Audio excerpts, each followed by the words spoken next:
Hi everyone, Sidhu here. Welcome to another episode of The Unstoppable Entrepreneur. This week I had the pleasure of speaking to Nyla Blades of Polka Dot Coaching. We talked about the importance of really focusing on the compelling offer in your business and not just getting caught up with having that fancy website and all those extras without actually figuring out who you're really trying to target.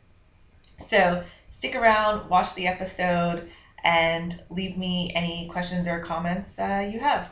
Hi, everyone, and welcome to another episode of The Unstoppable Entrepreneur. Today, I'm really excited to bring to you Nyla Blades of Polka Dot Coaching. Welcome, Nyla, who's all in sunny LA.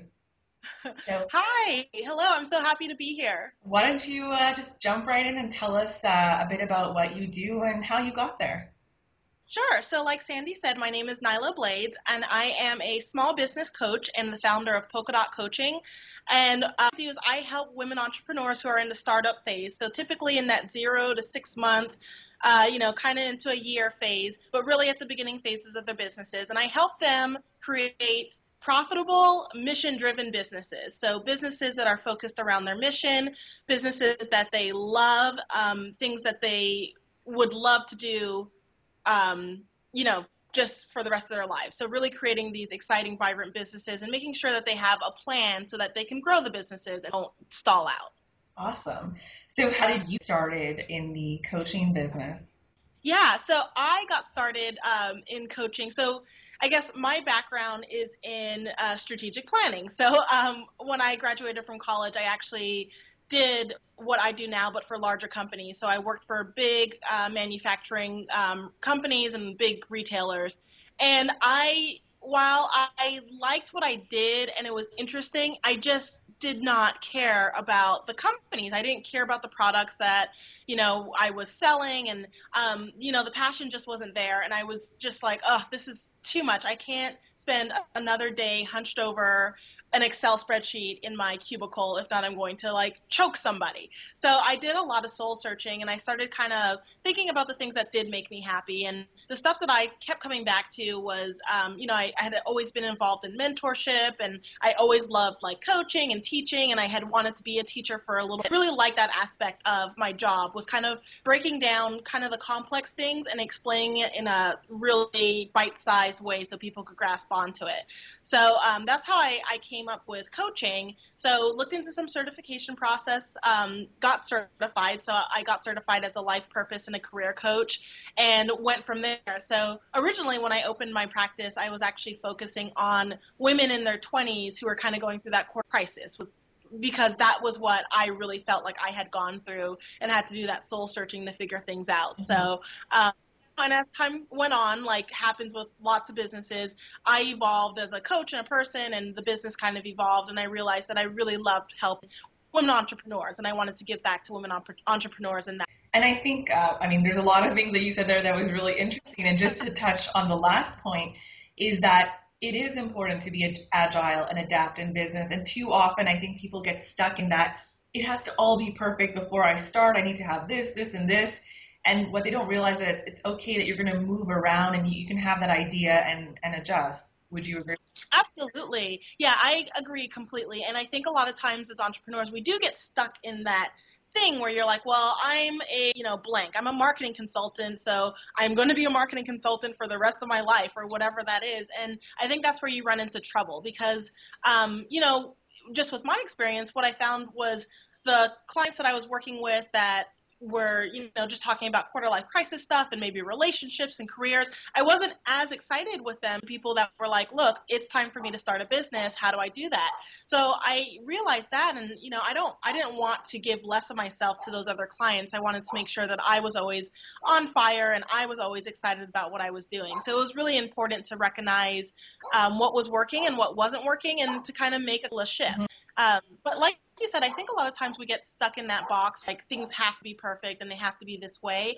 And I think once you start hitting up against some walls, that's when people get those feelings where, you might want to quit. And I don't think you need to quit. You might just need to reinvent what you're doing. Exactly. And look at the Madonna, the queen of reinvention. She's constantly changing, adapting to the market. I don't even remember how old she is anymore, but we've seen her. She's lasted. She stood the test of time because she's given the market what they want at that particular time. So Exactly. And, I always tell people that I might not be a coach for the rest of my life, but I know that I'll always do something where I'm helping women and I'm helping women, feel more financially free. I'm helping women feel more fulfilled. So whether that's becoming a college professor or a high school counselor, or I don't know what shape that's going to take in the future, but I know that I'll always have that aspect going and forward. adjust to the transition from working in, a corporate environment where there's a lot of structure to working for yourself. Yeah, so that was a huge adjustment. So I think one of the funny things, and I was thinking about this recently, was when I first started working for myself, I was like, okay, I need to fill all this time, which is funny because that's what you do when you're in a corporate environment is you're basically filling, you have there and you fill in blocks of time. So you're like, I'm going to have a meeting here and blah, blah, blah. And, so here I was with this like calendar of just like freedom. So that was one of the interesting things when I first started was I felt like all this pressure to fill up my calendar and to always be like working. And, when I felt like I wasn't working, I was kind of like, oh, what am I doing? I'm just kind of like, going to yoga, that's not working. So I thought that was one of the interesting things. And something I didn't expect was that I almost had to force myself to like take a back and be like, I quit my job in the corporate environment for a reason. And it was so that I could design my life in the way that I wanted to. So why am I kind of jumping back into that rabbit hole of, charting out my days from 9 to 5 and taking an hour lunch break and all that stuff. So that was one of the most interesting things that I completely did not expect would I happen. love that calendar freedom. We all need to remember why we were doing it. And I think that's exactly it. We have this notion when we're people like, oh yeah, when I'm on my own, I'm going to do like the yoga class at 3. I'm going to start my day with a green smoothie. And it's so hard to sort of like beat that system out of you because you're like 9 o'clock, got to have my coffee and plug into the rest of the system. So yeah, I like that reminder to just go, hey, what's this all about, and stepping back. Yeah, and I mean, I found that I work like I'm a morning person, so I can wake up at 6 or 7 and kind of get going. But like at 3 o'clock in the afternoon, I'm kind of like dead to the world. So I figured out what worked best for me and what I should be doing with my day, so that I wasn't kind of dragging myself through tasks in the afternoon when maybe that was just my time to go, go to yoga or go take a run. Exactly. So you primarily work with women who are in the 0 to 6 month phase or startup phase of their business, correct? Correct. So I work with women at the beginning. So a lot of the women that I work with are still in their jobs, and they just know that they want to get out, so they want to be strategic about. Or I work with people who might have already quit their jobs and are already doing the full-time entrepreneur thing. But as I'm sure you know, sometimes you get into that space and you're like, what am I supposed to be doing? Like I'm doing this business, but I'm kind of just sitting here twiddling my thumbs, or I'm on Facebook. So it's kind of helping people get into that, like, this is what you should be doing, helping them clear that they're being strategic with their time. So what are the some of the things that you've seen like working with these women? What are some of the common patterns you've noticed? Yeah, so one of the things that I think I've noticed with all of my clients, and I've done this too, and maybe you've done it too, is, you have this idea that you're going to start this business, and I think immediately people go into like the glitz and glamour of it. So you're like, I'm going to have this like beautiful brand, and I'm going to have this website, I'm going to pay this developer to do the website, and like, so you're doing all this stuff. And so what I find is that a lot of times clients come to me and they have a great, presence. So they have the website, they have all their business cards, they have all that stuff. But then when you kind of look under it, they don't have a business. So I think that's probably my number one piece of advice is just take a step back and make sure that you're building a foundational business. Make sure that you're actually building a business.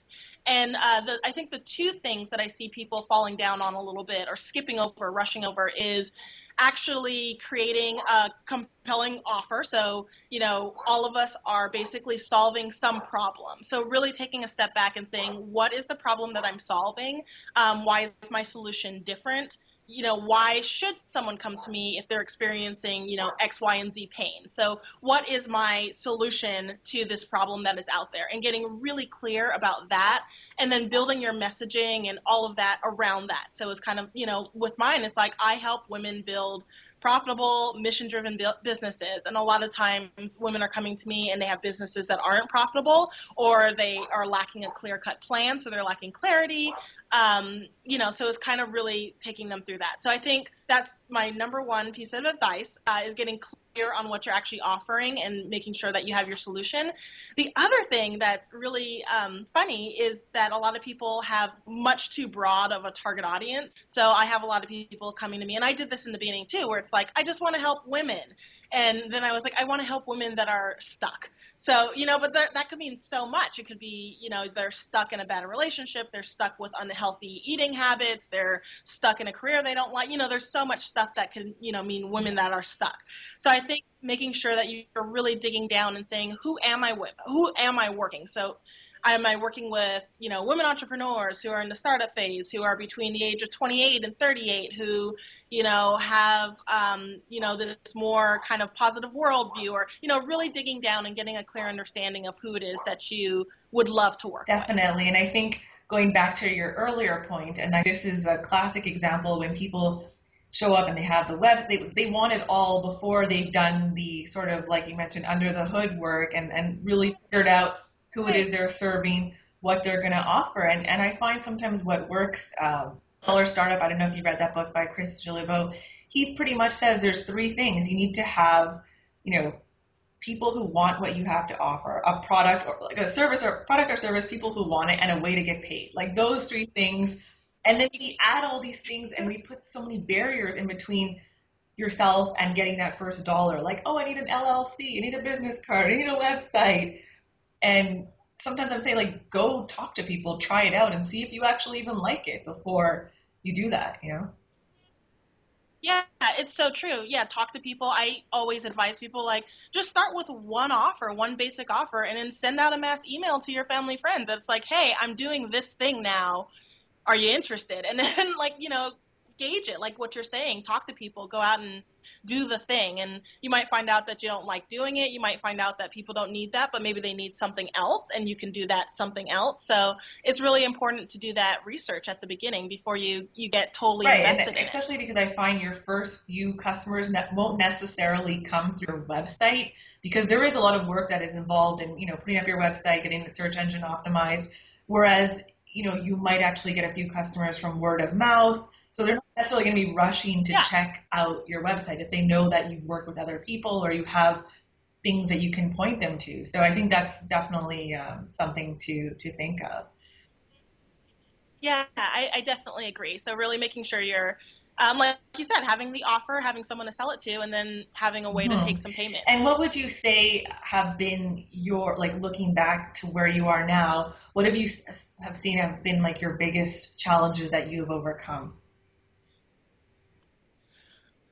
I think one of the biggest challenges is probably, I think there's a lot of mindset challenges. So I think one of my biggest challenges personally has been making sure that I'm, kind of running my own race. So making sure I'm not looking over and saying oh, there's a coach that's doing this, I should do that too. Or, oh, this person launched this and it sold that, and I launched something and it didn't sell. So I think that can be the thing that really is just like that monster that's always chasing you, where you're looking at what everyone's doing and you're kind of trying to jump and do everything and jump through all these hoops. And a lot of times that's where you end up, where you have this crazy business and there's nothing going on. You're not making those sales. And I think it's because you're confusing your target audience. You're confusing your potential clients, and they're not exactly sure what it is that they should even be coming to you Absolutely. And I think with social media, as great as it is to connect with people, it's that time sink, in the sense that you go in there and then you start hopping around, looking at one person, looking at the next, and exactly what you just said, you start to almost feel bad about what you're doing, and then, oh, maybe I'll do this, maybe I'm not doing enough, and you really get sidetracked. So how did you counteract that? What did you do to kind of put blinders? Because you still have to sort of pay attention to the competition, but how do you say, okay, you know what, I'm doing the right thing and I'm going to continue this way? I think one of the things, we all kind of thrive off of external feedback. So I think one of the things is just looking at my customers and looking at the people that I've worked with and the people that I'm impacting, and looking at what the difference I'm making in their life. So, you might you might get that like Facebook message or that email or that feedback from a client that's like, hey, you really helped me do this. So I think that's been really important where I'm like, I am doing what I'm supposed to be doing for my people. The other thing that I think is really important is looking back at your progress. So like I'll kind of look back, and you could even do it as short as like 3 months. And it's like 3 months ago, I wasn't in the place where I was now. So it's like you're continually growing and expanding and learning new things. So I think it's really important to look at how you've been progressing as a person and as an entrepreneur, less than like looking back at somebody else's like progress and comparing what they've been doing. So those have been the two things that have really helped for me, is just internally making sure that I'm always tracking my progress. And then also looking at all the difference that I have been, making sure that I'm taking Yeah, pride in that. you're totally right with the looking back at how far you've come, because I think as much as we keep raising our bar and, okay, I want to make a little bit more, get a few more clients, and you can kind of fall into that, oh, I'm not doing enough. But we don't look back and say, Right. hey, you know what, 6 months ago, I didn't have these many clients, or I wasn't impacting these many people. And once you Exactly. do that, you're like, oh, I am moving forward. Or you can say, well, maybe some things are working better off, or maybe I need to make these changes. So Right. Right. I think it's really important to always kind of take a step back, look at where you've come, where you're going, and just make sure that everything's awesome. in So line. if we want to connect with you and find out more about what you're doing, where can we find you online? Yes, so you can find me online at polkadotcoaching.com. So that's my online home. I'm also So if we want to connect with you and find out more about what you're doing, where can we find you online? Yes, so you can find me online at polkadotcoaching.com. So that's my online home. I'm also really active on social media, sometimes too active. So I'm on Twitter, and my Twitter handle is at Nyla Blades. So that's NAILAHBLADES. Well, I'll be Polkadot sure Coaching. to summarize that all in the notes, because you've provided a lot of excellent information, and I'm sure people are going to want to follow you and connect with you further. So I just really want to say thank you so much for taking time out of your busy day and sharing these great insights with us. Awesome. Thank you so much for Thank having me. I you. really appreciate it.